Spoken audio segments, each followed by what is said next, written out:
Самурайский исторический боевик, черная комедия, фантастика и возмутительное количество хорроров. И в довесок документалка про одну громкую катастрофу. Привет, киноманы! Вы на канале Shadow Tavern, и сегодня у меня для вас новые фильмы, появившиеся в сети. По традиции, короткое напоминание для адептов я видел в прошлом месяце. В выпуске разбираются текущие премьеры на стриминге и VOD по официальным графикам релизов. Устраивайтесь поудобнее и приятного просмотра. Ритуал. В центре фильма два священника. Один измотан кризисом веры, другой же тянет за собой тяжелое прошлое. В 1928-м они получают задачу, от которой отказались бы даже самые верные слуги церкви – провести экзорцизм над молодой женщиной, якобы одержимой самим дьяволом. Имя этой женщины – Эмма Шмидт. Возможно, вы даже слышали его раньше, потому что именно этот случай позже вдохновил авторов «Изгоняющего дьявола». И здесь, на бумаге, все складывается как надо. Атмосфера начала века, мрачные интерьеры, опоры на реальную историю, да еще и Аль Пачино в роли. Звучит как уверенный ход в сторону серьезной драмы. Но есть нюанс. Зрители часто жалуются, что «Ритуал» выдает себя за мрачный духовный триллер, но быстро теряет ритм. «Экзорцизм» здесь даже не кульминация, а практически единственное, на чем держится сюжет, и это проблема. Потому что когда весь хронометраж строится вокруг одного обряда, даже если он самый задокументированный в истории США, кино начинает проседать. Режиссер делает ставку не на пугающие сцены, а на внутреннюю драму персонажей, и, честно, это неплохое решение. На техническом уровне фильм тоже выполнен хорошо. Проблема именно в том, что он выглядит уставшим. Клише, которые когда-то работали в жанре, теперь действуют наоборот, ну и документальная подача, которой гордились авторы в интервью, подойдет не всем. Незнакомец в моем доме. Мать-одиночка Али и ее 15-летняя дочь Кэти делили одну жизнь на двоих. Завтрак по расписанию, доверие без остатка, уверенность, что так будет всегда. Но однажды вечером в дверь постучали, а перед ними оказался незнакомец, совершенно спокойный и абсолютно уверенный в том, что Кэти – его дочь, биологически так точно. 15 лет назад, по его словам, в роддоме произошла подмена, и с этого момента все в жизни героев оказывается под вопросом. Фильм основан на одноименном бестселлере Адель Паркс и выстроен как психологический триллер, но с отчетливым фокусом на эмоциях. На первой линии не тайна, а страх потерять доверие. То самое, что годами создается между родителями и детьми, но рушится за пару мгновений. Визуально фильм отсылает к классическим триллерам конца 90-х, где гнетущая атмосфера, резкие движения, сцены, что светом и тенью могут рассказать больше, чем словами, хотя повествование здесь не всегда логично. Критики отмечают режиссерскую подачу. Кадры подогнаны, ритм выдержан, тревога нарастает медленно, но уверенно. Да и в целом называют фильм идеальным для вечного повтора по ТВ. Красивая картинка, переборы в драме, но вот эмоциональное ядро на месте. Дружба. В центре сюжета Крейг, классический американец средних лет. Пригород, работа в маркетинге, брак, в котором давно все ясно понятно, и внутренняя пустота, которую никуда не деть. Пока по соседству не появляется харизматичный и уверенный в себе Остин. С этого момента Крейг цепляется за идею, которая звучит до странного невинно – подружиться. Но то, что начинается как попытка сблизиться, быстро превращается в нарастающую одержимость. Крейг все сильнее хочет быть своим и тем самым загоняет себя в угол. Дружба – это черная комедия о мужском одиночестве, неловкости и том, что бывает, когда человеку очень нужен кто-то, кто его поймет, даже если этот кто-то вообще этого не хочет. Ирония в том, что дружбы как таковой в фильме и нет, есть лишь отчаянное желание в нее поверить. Критики сразу же отреагировали. Фильм назвали едкой сатирой на бромансы, где за шутками кроется очень личная история. Тим Робинсон и Пол Радд играют на грани смеха и кринжа. Их дуэт – один из главных поводов досмотреть до конца. Причем даже не из-за динамики, а из-за того, насколько болезненно реалистично они передают чувства замкнутых людей. Да и подавляющее большинство зрителей говорят одно – это больно, но круто. Кто-то называет фильм смешным, кто-то горьким, но почти все сходятся. Это кино про то, как легко потеряться, если ты не умеешь говорить вслух о своих переживаниях. Дьявол. Крис Чейни – бывший наемник, который похищает Элизу, дочь влиятельного колумбийского наркобарона Висента. И это похищение не ради выкупа. Крис выполняет обещание, данное ее матери. Висента поднимает весь криминальный подпольный мир и выпускает на след Криса, психопата с прозвищем Эль Корво, однорукого убийцу с крюком вместо кисти. В общем, вы уже поняли, что «Дьявол» — это классический боевик в духе начала 2000-х. Все построено на противостоянии двух персонажей. Хореография боев на уровне, напряжение стабильное, брутальность в избытке, даже сверх меры. Критики, честно говорят, реализмом не пахнет, но это и не нужно, главная энергия. Интересно, что за всей кровью и грязью прячется неожиданно теплая история. Постепенно Крис перестает быть просто похитителем и начинает заботиться о девочке, которую хотел спасти. Да, это все еще мясной экшен, но в центре отношений, а не просто удары. С технической стороны без вопросов. Практические эффекты, акцент на дневные сцены и ощущение реального пространства. «Дьявол» не шедевр, но и не должен им быть. Боевик, который просто возвращает вас в кинематограф фильмов 20-летней давности. Иногда этого более чем достаточно. 11 мятежников. Япония, 1868. Гражданская Босинская война – переломная точка в истории страны. Императорские войска штурмуют последнюю опору старого порядка, а на самой границе конфликта старая крепость, которую приказано защищать 11 приговоренным к смерти. Отряд, состоящий из бывших самураев, беглецов и убийц. Если они выстоят, им обещана свобода, но внутри отряда назревает напряжение, а снаружи они окружены армией. И все же эти мятежники решают не сдаваться. 11 мятежников снят по сценарию Кадзуо Касахары, написанному еще в 1964-м. Спустя десятилетия он наконец оживает на экране как самурайский эпик, полный отчаянной храбрости, жестоких столкновений и обнаженной человеческой боли. По сути, фильм об уже проигравших, которым больше нечего терять, но зато осталось что доказать, как минимум самим себе. Критики сходятся, что это яростное старомодное кино, в хорошем смысле. Кадзуо Сираиси, режиссер, не скрывает любви к классике. Здесь отсылки к Куросаве, масштабные батальные сцены, брутальные поединки, где нет пощады. Именно эта прямолинейность делает 11 мятежников особенными. Да, фильм идет 2,5 часа, но ни одна минута не теряется впустую.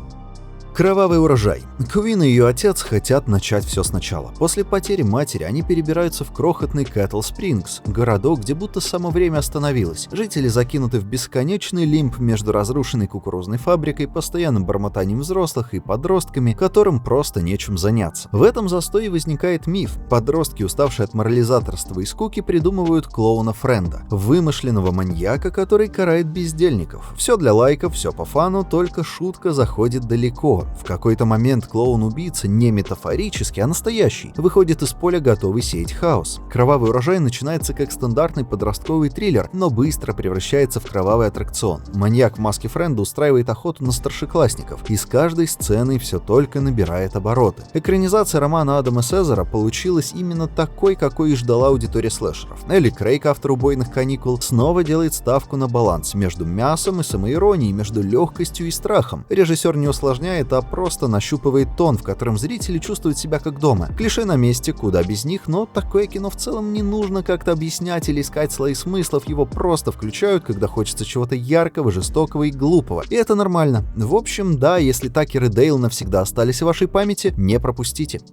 Последнее завтра. Эйбель Тесфае, он же The Weeknd, переживает тяжелый творческий и личный кризис. Во время масштабного концерта он внезапно теряет голос. Его тур срывается, а девушка уходит от него, обвинив в эгоизме. Измученный бессонницей и депрессией артист знакомится с одержимой фанаткой по имени Ани. И отель, где они проводят ночь, словно оживает, искажая пространство, разрывая границы сна и реальности. Да, перед зрителем разворачивается сон наяву, или клип длиной в 100 минут. «Последнее завтра» — это визуальный манифест и продолжение одноименного альбома. Психологический триллер, обернутый в видеоряд, где кадр важнее сюжета. Здесь много блеска, символов, зеркал, пустых коридоров и, в общем-то, мало того, что действительно цепляет. Режиссер экспериментирует с форматами кадра, с гипнотическими круговыми пролетами камеры, ритмом и многим-многим другим. Технически это действительно круто, визуально завораживает, но внутри почти ничего. Игра актеров и особенно Ортеги и Кеогана вытаскивает отдельные сцены, но общий нарратив, он слишком размытый, чтобы за что-то зацепиться. То есть, по сути, фильм для поклонников Weeknd и актеров фильма. И если вы не из их числа, то перед просмотром все же стоит задуматься.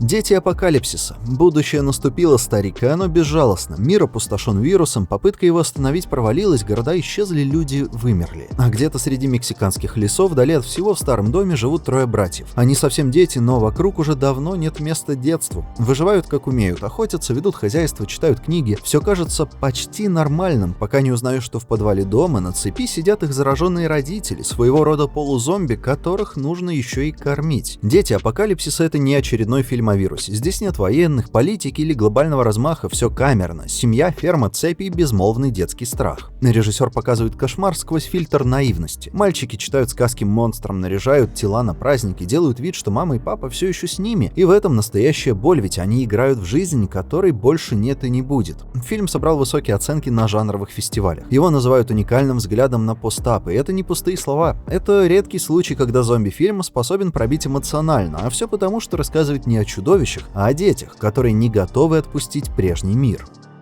«Одни из нас». Именно так наши локализаторы решили перевести оригинальное название «Пожалуйста, не кормите детей», но оставим это на их совести. После вирусной катастрофы взрослые умирают. Те, кто выжил, боятся детей, те якобы переносят заразу. Система рушится, государство загоняет подростков в лагеря, но некоторым удается бежать. Группа таких беглецов, детей без семьи и будущего, бродит по югу США, стараясь не попасться. И вот в один момент, кажется, появляется шанс. На горизонте ферма, хозяйка приветливая, печенье свежее, молоко теплое, ну вы поняли, да? На этом добро в истории заканчивается и начинается запертая дверь, скрип подвала, исчезновение. Фильм — режиссерский дебют Дестри Эллен Спилберг. Да, дочь того самого Спилберга. Имя громкое, ожидания тоже высокие. И надо признать, старт получился зловещим. Не шедевр, но атмосферно. Мрачное роуд-муви, где подростков гонит страх и голод, а мир давно перестал быть для них домом. Фильм на самом деле держит. Особенно сцены в подвале. Тягучие, мрачные, напряженные. Сюжет не всегда оригинален, да, но динамика его спасает. Даже шаблоны вроде подозрительной мачехи и тайны в доме здесь работают, потому что поданы правильно. Маршмеллоу. Морган — застенчивый 12-летний мальчик, которого родители решают выдернуть из замкнутого мира. Решение — летний лагерь, где у костра рассказывают страшилки, а у озера прячется легенда. Первой же ночью вожатая делится байкой о неком докторе. Безумный ученый, который проводит эксперименты над детьми. Месть из леса — это просто база фольклора летних лагерей. Все, конечно, посмеялись, а потом начали пропадать вещи, все чаще доноситься шорохи в лесу, и кто-то бродит ночью между палатками. Морган уверен, доктор вернулся. Вместе с новыми друзьями он берется за расследование. Маршмеллоу начинается как классический летний слэшер. Хулиганы, тревожные силуэты, паника в темноте, но очень быстро фильм сбрасывает эту маску и уходит в научную фантастику и даже немного дальше. Тут в лаборатории скрытые двери и одна вещь, которую никто в лагере не должен был увидеть. Режиссер нарочно играет с жанром, обещает привычный сценарий и ломает его в середине фильма, причем настолько резко, что зрители расходятся во мнениях. Одни говорят круто, другие слишком внезапно, но даже те, кому финальный поворот показался резким, признают, фильм оставляет ощущение чего-то нового, и оно того полностью стоит. И, наконец, бонус. «Титан. Трагичная судьба Оушенгейт». Июнь 2023-го. Новости всего мира пестрят заголовками. Пропал частный батискаф «Титан», направлявшийся к затонувшему «Титанику». Коммерческое погружение с миллиардерами на борту, туристами, погоней за сенсацией, а затем полная тишина. Позже станет известно, что аппарат был раздавлен давлением и погибли все, но настоящие детали стали известны намного позже, и именно их Netflix берется разобрать в новом документальном фильме. Сразу скажу, что его я досмотрел только сегодня утром, и меня он поразил. Netflix смог раскопать очень много подробностей, аудиозаписей, судебных протоколов и многое такое, чего я до этого не встречал на YouTube или где-то в прессе. Многие из этих фактов, мягко говоря, заставляют содрогнуться. В общем, обязательно к просмотру поклонникам документалок, тру-краймов и всяческих расследований. А на этом у меня сегодня все. Спасибо за просмотр. Буду рад поддержке канала. В закрепленном комменте и описании есть ссылки на Boosty и мои соцсети. Заходите, подписывайтесь. Если выпуск вам понравился, не стесняйтесь отправлять ссылку на него своим друзьям, ставить лайки и все вот эти магические действия, которые помогают видео покорить топы рекомендаций. И до встречи в следующем. Пока.